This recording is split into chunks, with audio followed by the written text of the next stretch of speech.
Fatty, I realize this is the start of season 5, and maybe we should be kicking things off here with some sort of fanfare, self-congratulatory statement. But, I want to just dive straight into some gear talk, because that's how my brain works. Now, remind me again what gearing you ran at last year's Leadville 100. Okay. Let's not talk about what we did during our off season or how we're excited for the new season. Let's go straight into how many teeth my bike, chainring, and cassette have. Both are obviously Shimano XTR, and I'm running a 34-tooth chainring and a 1051 cassette, which I would contend is the perfect setup for a guy who can push pretty good watts for his size, but also wants to ride most of the power line climb. Then the race before, not the year before, because there was none, thank you, COVID, were you on a 2x system? Okay, I had to consult my Leadville setup spreadsheet for this, actually. Oh, you have a bike setup spreadsheet. What a surprise. Thought I was the gear nerd. Yes, well, you are. But the last time I rode with a 2x setup was actually in 2015 when I rode a Cannondale FSI Black. That was a 2x11 setup with Shimano Di2 XTR, which I had set to have just a single shifter lever. So every bit as simple a shifting job, from my perspective at least. And it was the fastest I have ever raced Leadville with a time of 8:12. Had to get that in. Yeah, here's why I'm playing Drivetrain 20 Questions with you. During the off season, I've been thinking a lot about something we discussed with Shimano a few years back, and that is 1x versus 2x for Leadville. And that discussion mostly focused on jumps between gears and what it does to a rider's cadence. The 1x has bigger jumps usually. 2x is just less disruptive to cadence. Yeah, I have noticed that. Although I'm such a masher, as long as I can find some heavy gear or another, I'm happy. Right. Well, something else to consider when weighing 1x or 2x, and that is that 10-tooth cog on the cassette of many 1x systems. If you are really into drivetrain efficiency, then that tighter chain wrap around the 10 is something you want to think about, maybe even avoid. All the experts I've heard from say the efficiency difference between the 10 and 11 is beyond noticeable. Yeah, no question. We've talked about that in our sister show, the Marginal Gains podcast. And there are times in Leadville that you will want that smallest cog, whether it is a 10 or 11, like coming off Keevans in the morning, that screaming descent down pavement. You are going to be in your biggest gear and you're going to be pedaling like crazy. The point is, if you are really into these marginal gains, Shimano has the lineup to meet them. They have 1x12 systems, 2x12, and 2x11, all still in their lineup. The 2x12 has that 10 in the cassette, but because there's such a big front ring for that system, it's pretty easy to stay out of the 10. You could run, the large ring and the 11 and be efficient. That's in a 2x system. And the 2x11 system sticks with the 11-tooth cog. So it's the biggest gear they have, and it still rolls over nicely. Yeah, and I might add that you can build it with Di2, like I did in 2015, for the fastest, most perfect shifts of your life, and have the big brains at Shimano take care of what is happening with your front derailleur for you. Honestly, the options at Shimano and what they can do for any Leadville racer are just incredible. This incredibly deep lineup of product is just one of the reasons that Hottie and I are super happy to announce that Shimano is now our title sponsor. It is a brand and a company that we are incredibly proud to be aligned with. We're really looking forward to sharing their story this season. For more, go to bike.shimano.com. 3, 2, 1.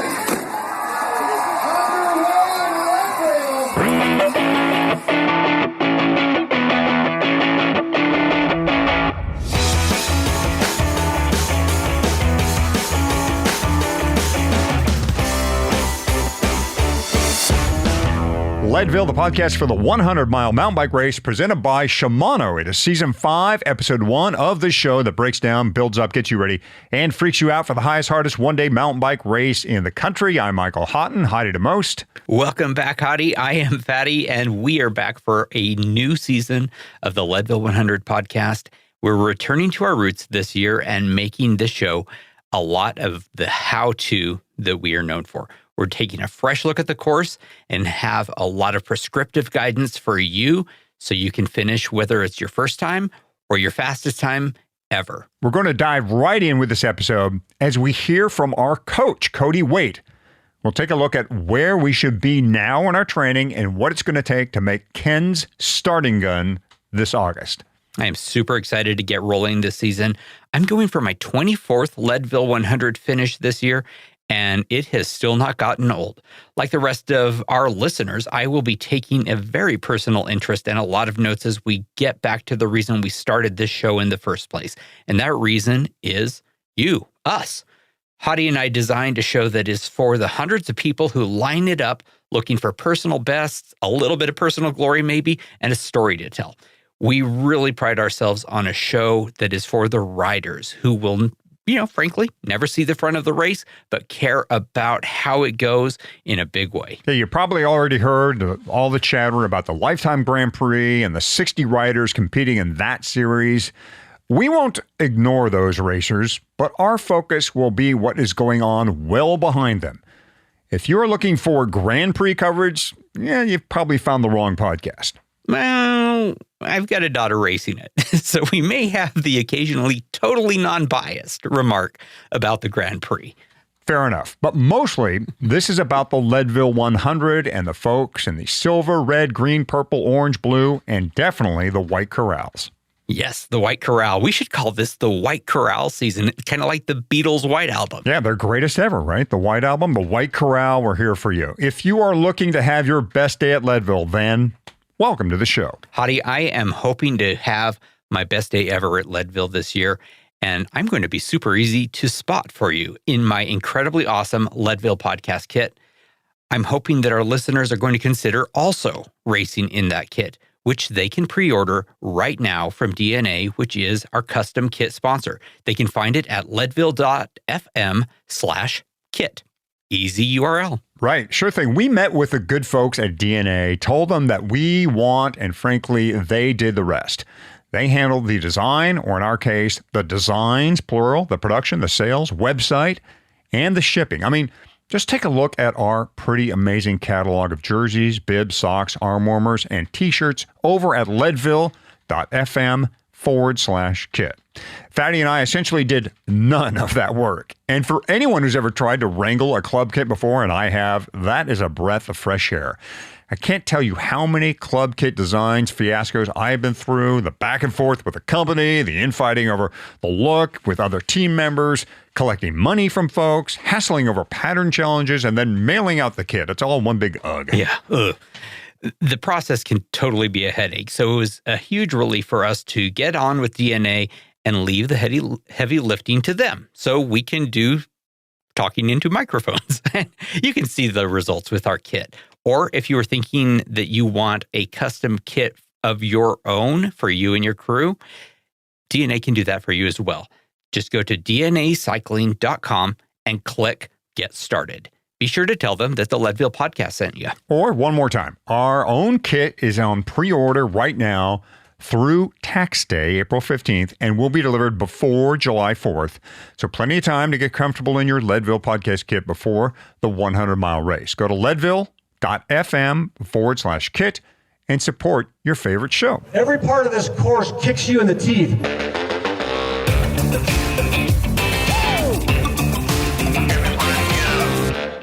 4 seasons ago, Hottie and I launched this show centered around a very simple idea: to help people do great at this race.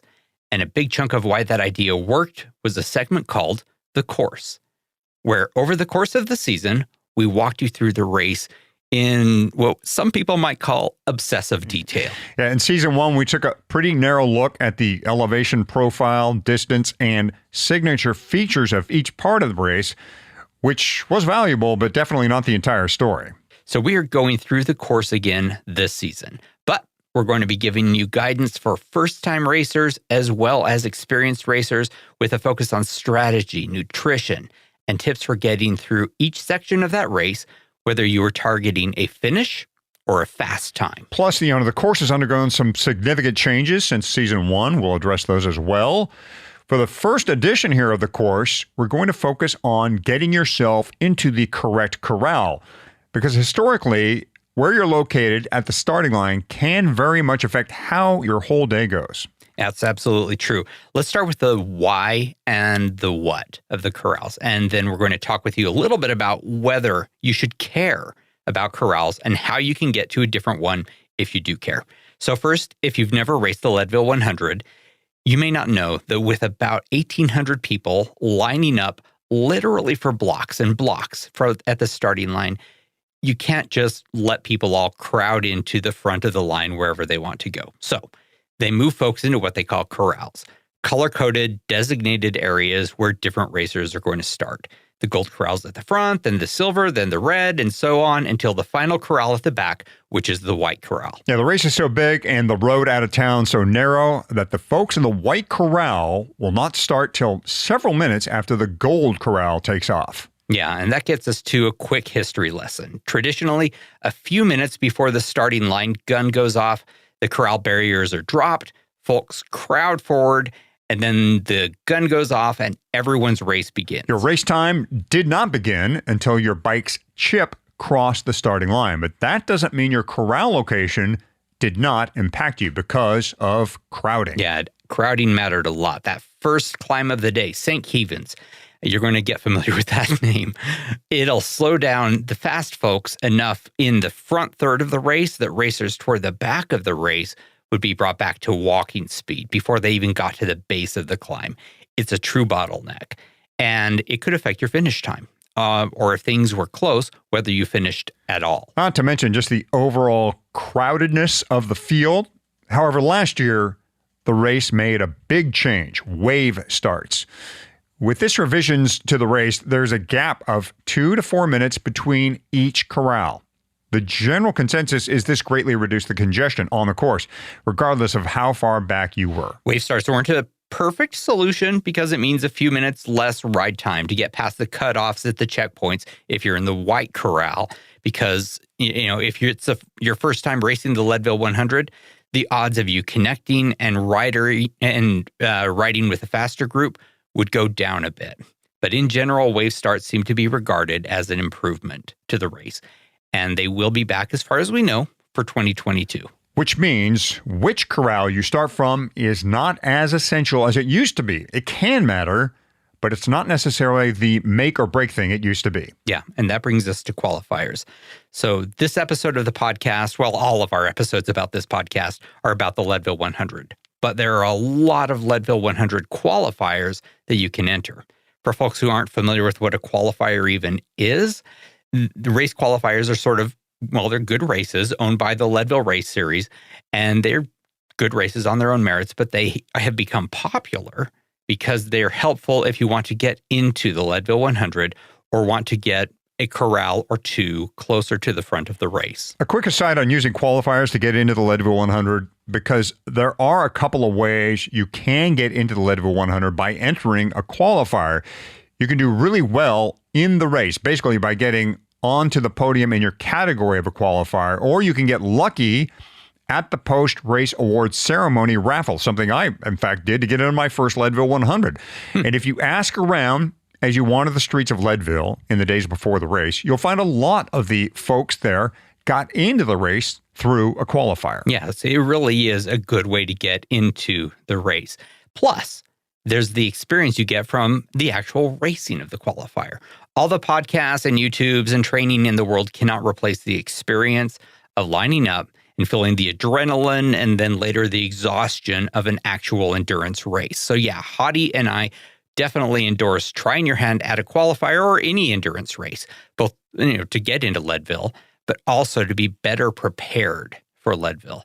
But I think it is a much different question now whether qualifiers are worth it if your main objective in going to one is to move up a corral position. And depending, of course, on what kind of experience you're after, what kind of experience you have, and your race objective.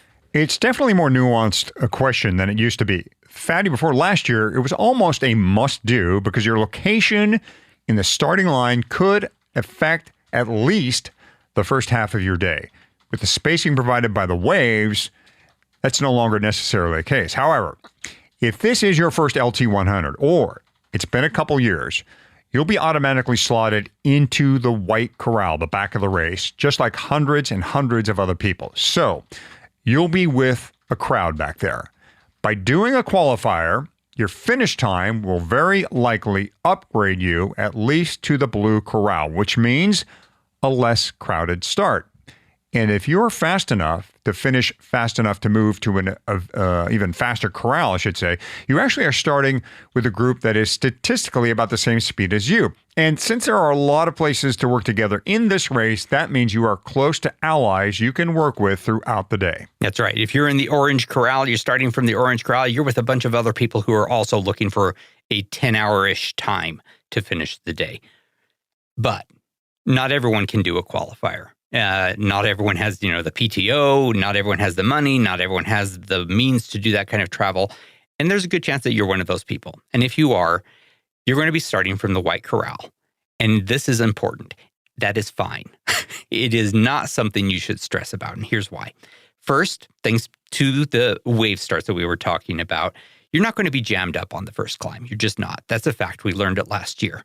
Second, because of the homogeneous nature of the Waite corral, meaning there's a lot of different levels of experience all in that big group of people, you are going to find someone or a group of people who are about your speed, and you're going to be able to work with them, and you're going to be able to have a great race no matter where no matter which corral you're starting from. So the official position of this podcast on qualifiers is they're great for helping you get into the race. They're great for experience, and they're often just a lot of fun to do. But they're not critical to the success of your day in the way they used to be. Waves have made corrals and qualifiers helpful and useful, but not crucial. So the first race I want to talk about, the first qualifier, is actually the first qualifier of the year, the Wilmington Waite Phase. It is 100K. Registration is open for that, meaning that you can get in this year and still race the 2022 Leadville 100 if you qualify. If you registered in 2020, then for the 2021, your registration has already been rolled over into 2022.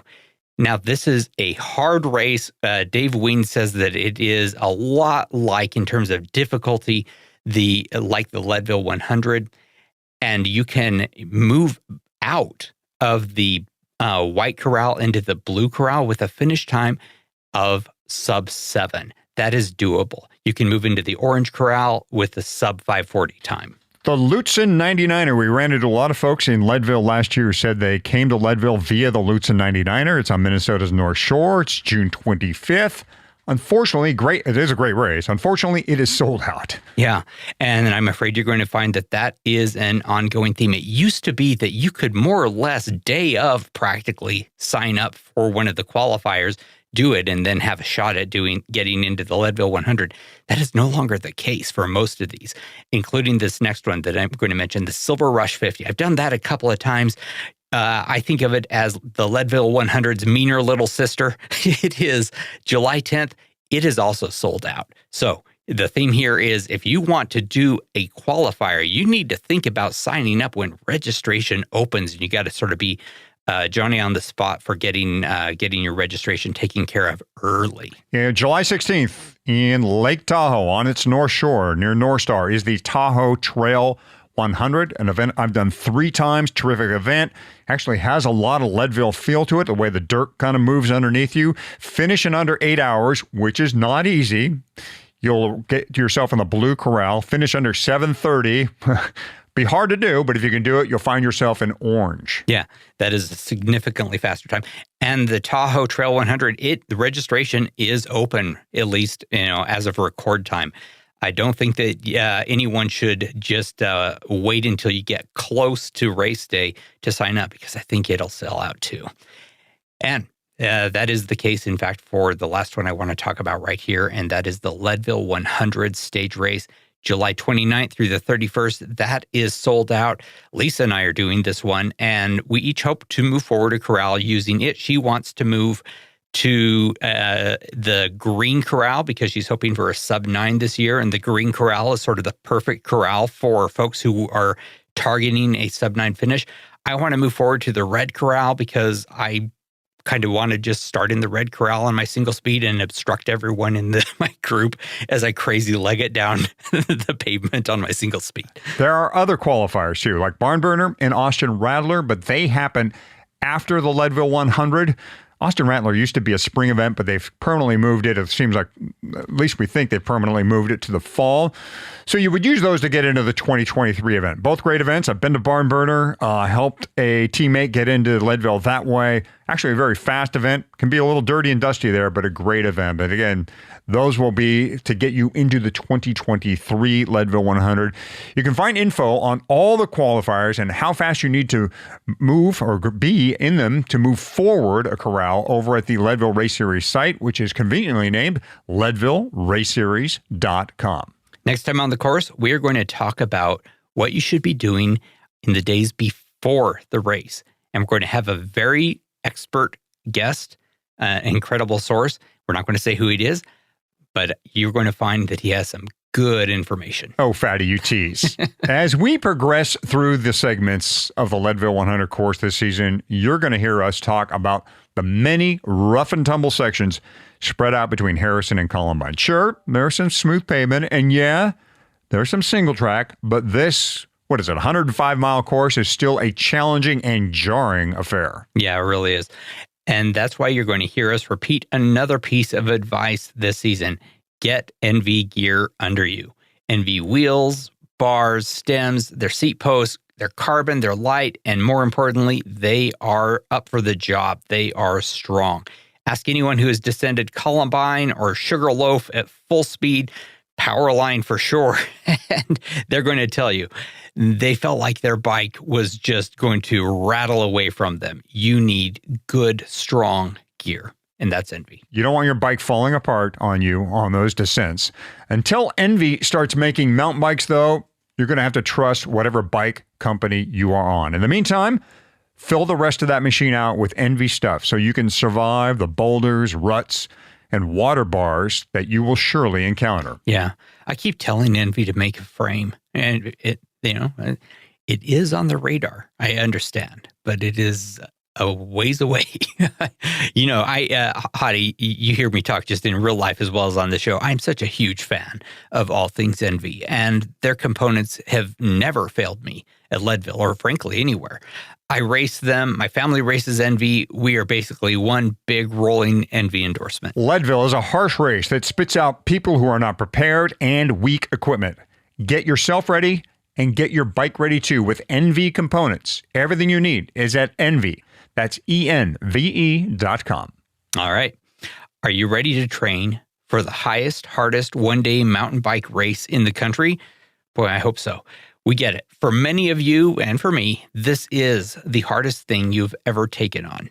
And maybe it was a little easier for me 20 some odd years ago when we knew very little about this thing and we just sort of threw ourselves into it. Now, thanks to 2 movies, hundreds of blog entries, and a podcast like this, we all know what we are up against. What we need is some practical, sound advice from a coach who knows the course. So we have brought on board Cody Waite of Waite Endurance. He is a USAC Level 1 coach with a sub-7 hour at Leadville. He's been coaching since 2003 and has personally coached more than 100 Leadville racers. This season, to help keep you on track, you will be hearing from him regularly. Yeah, in our first training session with Cody here, we determine where we should be and where we'll be taking our training as we head for the start line on August 13th. Hi, I'm Cody Waite with Waite Endurance. We're going to be demonstrating the aerobic strength intervals. 3, 2, 1, start. Crank it really hard for the first 5-10 seconds.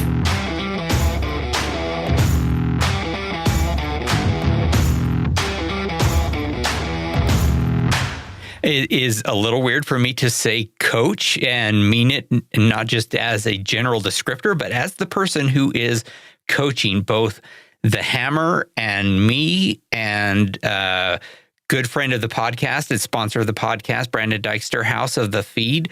Obviously, a lot of people trust you, and I must trust you a lot because you are having me do some stuff for this season and for this race that I've never done before.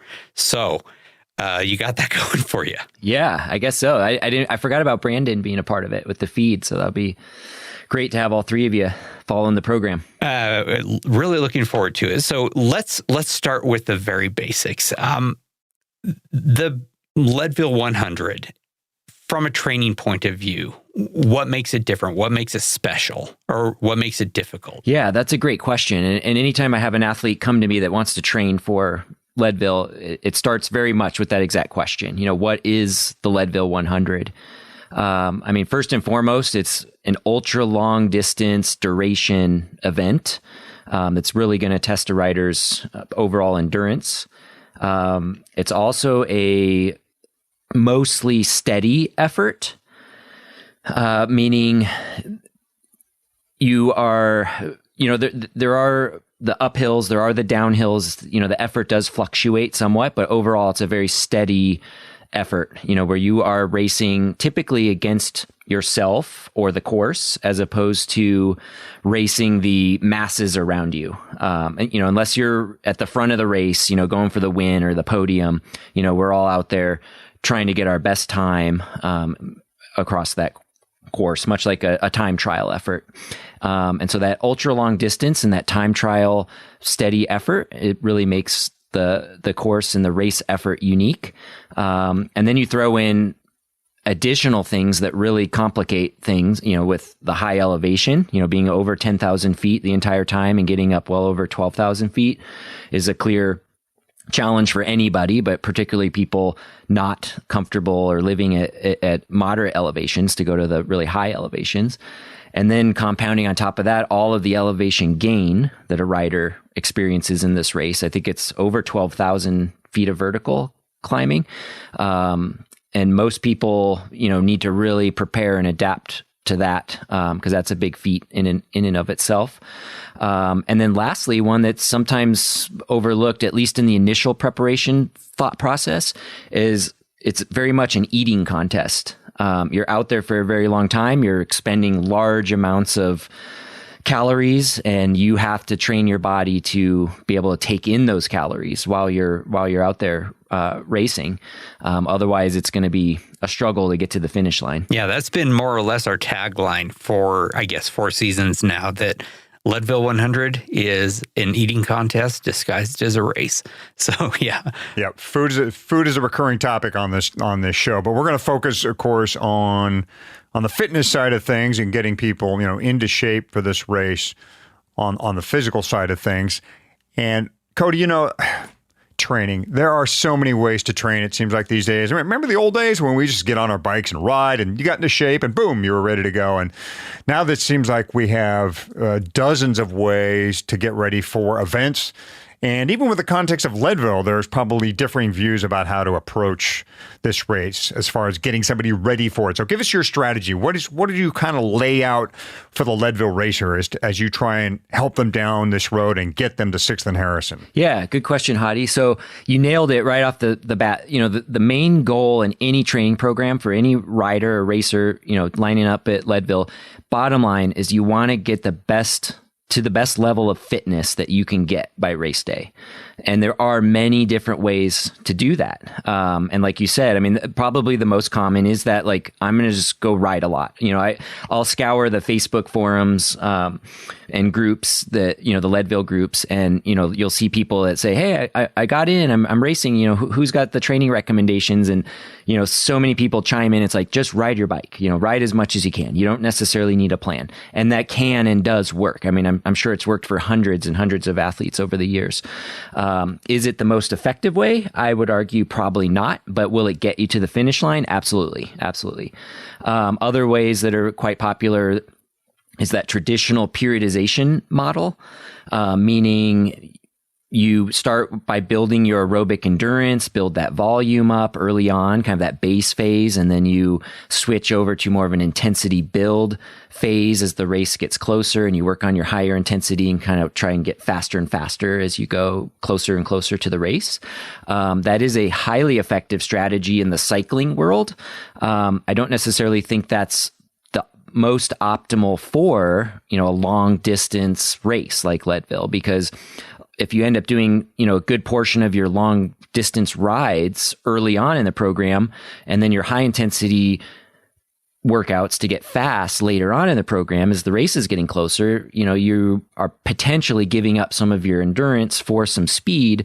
But anyone who's done Leadville before knows that across that day, no one is going particularly fast relative to their own ability. I mean, the pros at the front of the race, they're going much faster than any of us, but relative to what they could do, power output, speed wise, they could go a whole lot faster. But the race is so long and so challenging, no one's going particularly fast, and that emphasis on muscular endurance is so key. Other methods that have been popular more recently in the last maybe decade or so is that high intensity method, meaning lower volume. And this can work really well for athletes that are on a time crunch, only have, a handful of hours a week to train perhaps. So if you can't train a lot, then common sense says, let's train hard, when we do train. And again, that can and does work for many, many athletes. And it will get you to the finish line. Will it get you there with the best possible time, or I'd even argue experience out there? Probably not. You're going to be struggling in the second half of the race. If your longest ride was, 3 or maybe 4 hours, those last few hours of Leadville are going to be kind of miserable. Will you get there? Yes. But there's a faster and better way to get to the finish line. And that kind of leads into my philosophy that has worked well for hundreds of athletes that I've coached and provided training plans and programs for over the years, is looking at more of a reverse periodization model. So taking that classical or traditional periodization where you do your long rides first and then your intensity second, is flipping it around and starting actually with your high intensity training, and getting those high intensity type 2 fast twitch kind of muscle fibers activated and engaged and strengthened. And then as you progress through your training program over the weeks and months towards the big day, you're going to gradually lower the intensity, start extending the duration at which you're holding gradually lower intensities. And then at the same time, as your intensity goes down, you'll be able to ramp up that endurance ride, that weekly long ride, which is probably the most critical training day of your week, essentially, is building up that long ride. So you're ready to tackle that, 8, 9, 10 plus hour day that you're going to be up for Leadville. It's funny you use that word reverse periodization. I mean, obviously it is in the context of traditional training, but really I think what you're saying here is do the efforts you're going to do as close as you can to race day. So whatever you're expecting on race day, do that in the final run up in your training. Absolutely. I think that's like the founding concept of that reverse periodization model is, we're rarely going to be, no one is going to be sprinting in Leadville, except maybe the last, 50 yards into the finish line because we're excited and it's over. And jokingly, my wife and I, if we're standing at the finish line and we see, 2 guys sprinting to the finish line, or even sometimes, a solo person's doing it, we kind of look at each other and kind of chuckle like, they probably paced themselves a little too well, left a little bit of time out there if they have that energy that they're displaying, to burst forward at the line like that. But in general, you're not going to be sprinting out on the course. You're probably not even going to be doing really hard, anaerobic capacity or anaerobic power type efforts, way above your lactate threshold or your anaerobic threshold. But, what you will lean heavily on is that middle intensity, that kind of all day endurance intensity, and possibly even heavily on that lower intensity, depending on what kind of fitness one has when they get to the start line. So yeah, Hottie, you nailed it. It's like you want to do the least specific work, the furthest out from race day. And then as the days and weeks go by, that training should sort of gradually and progressively evolve and get closer to the intensity levels and energy systems that you're going to be leaning heavily on race day. That way, when you show up, they're primed. They've been trained. They know what to do, and away you go. So why do the hard work at all? Why do the anaerobic work at all? If all I'm going to need is, it's an endurance ride. I'll just ride. Can I just do long rides, Cody? Forget all that sprinting work and that VO2 max work you want me to do 8 months out, 6 months out from the race. Let's just do long rides. What's wrong with that? Yeah. Well, frankly, there's nothing wrong with that. I mean, if that's, a lot of the training and the whole process of, getting into Leadville, prepping for it, figuring out how you're going to prepare for it, getting everything dialed in, squared away, it's a whole experience, right? And we're all doing this for fun. So I tell athletes quite often, it's like, we need to make sure your training program is fun as well, and if just going out and riding makes you the happiest, like by all means, that's certainly a successful way to do it. If you want to get to the finish line a little bit faster, there's other ways to do it, right? Incorporate some of these intervals, tackle some of those high intensity training, workouts, energy systems that you may not use terribly much on race day. But do that early on, because what's happening there in training is you're learning to activate those type 2 fast twitch muscle fibers, and utilizing them, and you're recruiting those anaerobic fibers early on in the program that are going to allow you to do longer intervals at slightly lower intensities at a higher power output. So all that said just means you're going to raise your fitness level across the board as you do that.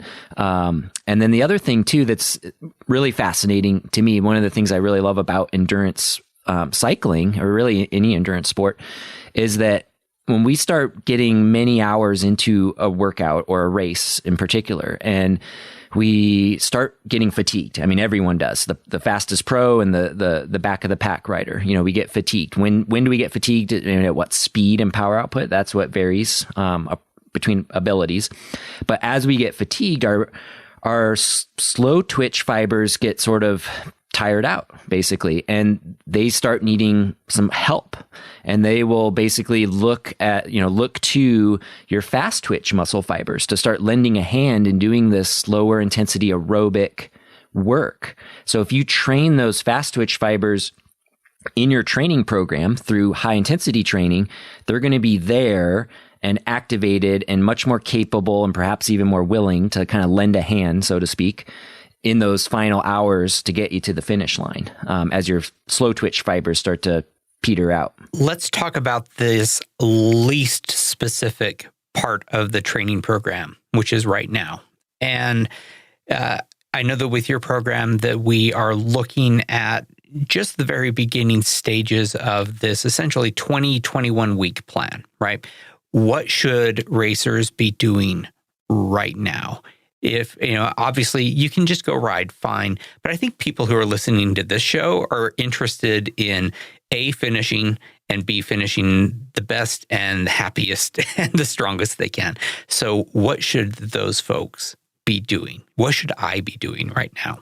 What we do with our program is, in this reverse periodization, how we do it is we look at our individual energy systems that we have to go move our bodies, right? Just go from the start line to the finish line. Mm-hmm. And think of it as a chain link style model. So the old saying is, your chain's only as strong as your weakest link. And so the idea here is that getting this idea that all of our energy systems, and we'll say from the highest intensity down to the lowest intensity, they're all connected, interconnected. So when you improve one, you're going to ultimately be improving the other. So you could be training the highest intensity energy systems, and your low intensity aerobic systems will actually improve as well. Maybe not as much as they would if you focused specifically on the aerobic system, but they will still go up, and vice versa. So what we do, we like to start and work through a pattern of starting at the top, and that really the tippy top is your pure muscular strength. Basically, how much weight can you squat or deadlift off the ground? Like, that's a purely anaerobic activity. That literally would be the top of the chain. So the how strong are you to begin with? Then as you move down this chain, and get on the bike, you have your sprint power. Who can put out the biggest watts, for 1 to 5 seconds. And then as you move down that to the next chain link would be that anaerobic power, anaerobic capacity. That's kind of like our 1 to 4 minute maximum power. And then you'll move on to VO2 max, and then you'll move on to anaerobic threshold or lactate threshold and aerobic threshold near the end of the program as you get close to race day. So now when we're like you said, like 20 weeks away or so, we want to, if we haven't been doing this already, maybe in the off season or this sort of winter base season, we definitely want to get in the gym and improve our strength, not necessarily become bodybuilders per se, but get the muscles activated, healthy, strong, that are going to contribute to pedaling our bike, and also just keeping us comfortable on our bike. So our backs don't ache and our knees don't get inflamed, or, the strength in our necks and shoulders, all those sorts of things can be improved with some strength training in the gym and the mobility training. So that's probably step one. And then you would start moving through that chain link model down through those peak power sprints, the anaerobic capacity intervals, the VO2s, and those intervals will just gradually get longer as you go. And then we're building endurance as well. So that was sort of a long way around your initial question. So it's basically start at that first link in the chain right now, get strong in the gym. If you haven't been doing so already, doesn't mean you're not riding your bike. You still want to be, getting on your bike, riding, depending on where a person lives. We coach athletes all around the country, and some have been more in winter climates and maybe doing some fat biking or snowshoeing or just basic off-season maintenance riding. Now that we're into spring, getting out on the bike, some as well, as you get that strength training going, and then working on the sprint power would be the first thing to start with in our program. So take someone who is like me. It has been kind of a rough couple of years working from home, working way too close to the kitchen, frankly. It is a problem. I'm also coming off an injury, a surgery. I imagine that isn't necessarily too different from a lot of our listeners. Injury notwithstanding, a lot of us are just trying to get back into some kind of racing form. It seems like a long way away to say, is it too late? But what do you do if you are starting from maybe not your best fitness ever? Yeah, it's really the same process. So like the athletes that I've been working with so far this year, we have put in some good time doing what we call our base builder program. And the way we do that is it's almost opposite of our race prep program, which is what I've sort of been describing, of moving from, the least specific, highest intensity down through that chain link out towards the longest intensities, lowest intensities.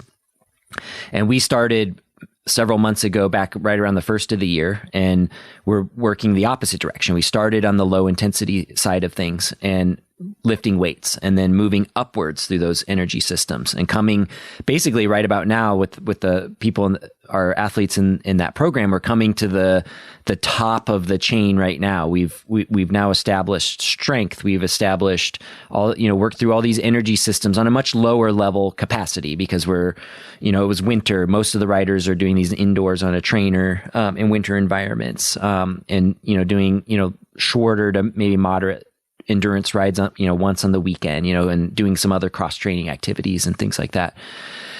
But starting, in April is when you really need to get into that race preparation phase. And, someone could really come off the couch, so to speak, and get into this program, and I would prescribe it the same way. It's like, is it better to have that longer buildup and build through that winter season? Perhaps.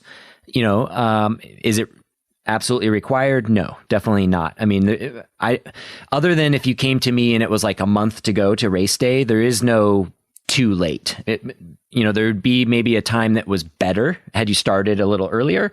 But better late than never, so to speak. And we're definitely not too late at this point. So, we'll gradually progress. I was working on your training plan actually the other day, and, plotting it all out. And I like to work sort of backwards from race day, knowing like we need this, X duration long ride as like your final culmination, because you're going to be doing the stage race. So that needs to happen kind of like mid-July. and then working backwards from that. And it works out really well just moving back. And, with 20 weeks to go, we have so much time to work with. We could even implement some recovery weeks in there, and make that progression steady and, what I think will be highly effective for you, especially coming off of your little break from your surgery that you had. And, I think you'll be coming back stronger than ever after that. So oftentimes, honestly, yeah, I like hearing that. Yeah. Oftentimes having a forced break can be so valuable, that taking a step away and then it just sort of refreshes your mind, your body, everything. And now you're hungry and ready to get after it. So I am always hungry. Right. That's not what you meant, huh? Not exactly, but definitely true. Cody, I think for most of the folks who tune into this podcast, Leadville is their A+ race, A++. This is the thing that is motivating them. That's been motivating them since last year at some point. They're all about Leadville, and for a lot of them, 9 hours, 10 hours, some 11-hour folks in there, right? This is the kind of athlete we're talking about, masters athletes. If someone in this category wanted to add another A race in between now and Leadville, could they do so and not have a negative effect on their potential at Leadville, their A+ race? That's a great question. It depends where the athlete is in their training so far for 2022. So if an athlete has been training since, say, around the new year, maybe a little before or slightly after, but right around the new year, and they've built this like base fitness, and they could definitely come and find another peak race. You want to leave probably about 12 weeks or so from the first peak race. Give you a week or so to recover from that, take a little break, and then build back up with about 12 weeks or so up to Leadville. I'd have to do the math in my head, counting back 3 months from middle of August is middle of, May, I think. So if someone picks a May A race, it's certainly doable. In fact, that's actually sort of what I'm doing personally. I've got the Whiskey 50 off-road race in Prescott, Arizona on my schedule. I have it marked as an A. I'm right in with you, Hottie. Like Leadville is 100% my A+ race. It's the race that gets me the most excited of the whole season and really motivates me to put in the hard work that's required. But I like to have that carrot in that springtime to work towards. So that Whiskey 50 timing wise just worked really well. We happen to be in the Arizona area through the spring anyway, so it's going to be convenient to get to for us. And so it's like, let's do this, and that'll be that first little progression. And then after that, we'll settle into like our serious dedicated Leadville preparation at that point. Now, if someone is just getting started now or just recently, I would probably hesitate from having an A race. If you only have, say, 20 weeks to go to Leadville, that's plenty of time and will work exceptionally well. But trying to peak earlier and then peak again a relatively short time later would be rather difficult. So I wouldn't advise that scenario. If someone's just getting going and, there's an important race to them in June or even July, you could certainly do it. I just wouldn't call it a quote A race. I would just kind of train for it, include it in your Leadville preparation plan. And by the way, that's what we do with our race prep program. Our Leadville race prep program is we work with the athletes individually to figure out what are the other races you're doing. Because most people will do other races. Like Eldon, you're doing 12 hours in Mesa Verde and the stage race. Crusher and the Tusher. Yep. Yeah. So we implemented those into your build. So you're a perfect example where we're not calling those really a hard A race. Those are just important races for you that you want to be fresh enough to have a good experience at. And quite honestly, you'll be in great shape by Crusher. Mesa Verde's around the corner. You'll be like okay shape. But by Crusher, you'll be amazing. And I really think by the stage race, you'll be on fire. So that's definitely doable. That is why I hired you, man. That is the words I wanted to hear. So there you go. Now, I mean, let's talk about your races for just a second, since we are talking about actual races. This is going to be the fourth time you've raced the Leadville 100. And like a lot of folks, you're having to qualify in it because you didn't get lucky with the lottery, like most people. So you are looking for what time in the Leadville 100 this year? What is your target time? Oh, that is a great question. So last year, 2021, I had the race of what dreams are literally made of. Like, it was a perfect day. Like, nothing went wrong. I had by far the best time I'd ever have, 6 hours and 46 minutes. I frankly am going to be honest with myself and say, I highly doubt I can do that again. Why do you think you had such a fast day? That's a great question. I think there was a lot of things in the works there. I mean, I'd go back as far as 2020, the COVID season, which I was in, and that's how I got in 2021, as I deferred. And I was, all in to do it. Of course, no one got to do it. But I did this amazing training all summer. I mean, as terrible as COVID was on many, many fronts, in some respects, it was actually, I hate to say it, but I sort of enjoyed it because, like, the roads were quieter and the trails were, emptier, and there was a little less to do. We're working, totally from home now, and, had all that flexibility. And it was like, I got an amazing training. And I think that training the year prior really was like the springboard into a great 2021. And,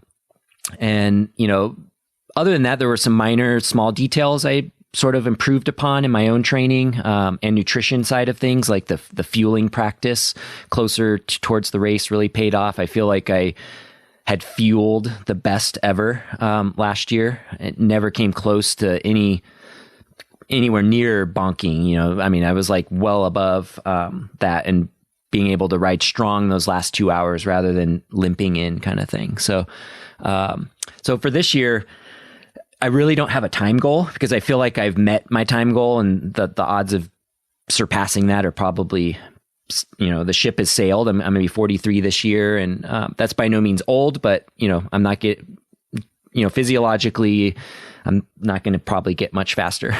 But, what I might do is be maybe a little more, quote, aggressive with my pacing strategy, knowing that if I overdo it and blow up a little bit, it's okay, because I had a great race last year, time-wise, and kind of have fun with that. Maybe just try to stick with those fast guys a little bit longer in the race and see what happens. Maybe it works out great. Probably won't, is my gut feeling, but it'll be fun, no less.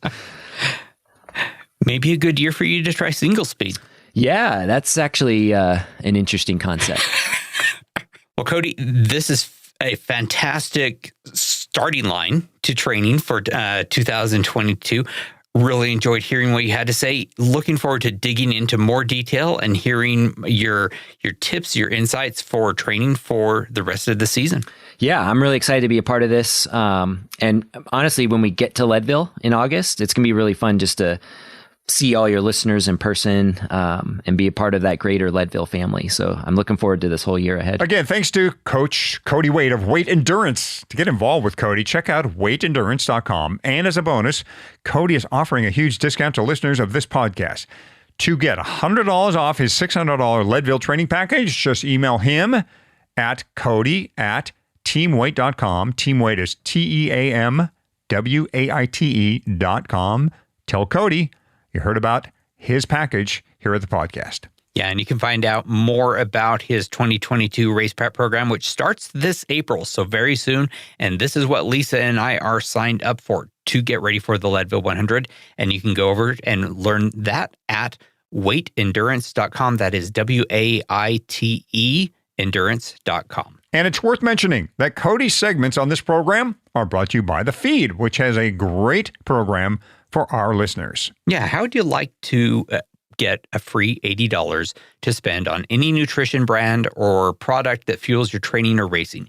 Right now, you can receive $80 in annual credit at The Feed. The Feed is the largest online marketplace for athletes to shop for sports nutrition, high-performance supplements, and recovery gear you need to make your workout even better. Yeah. So claim your $80 annual credit at thefeed.com/Leadville, register your email, verify your phone number, and then spend your first Feed credit of $20 right away. All right, let's wrap this first episode of the season. Hottie and I are on social media, believe it or not. I am on Twitter as @FatCyclist, and Hottie is on Instagram @MichaelHoughton.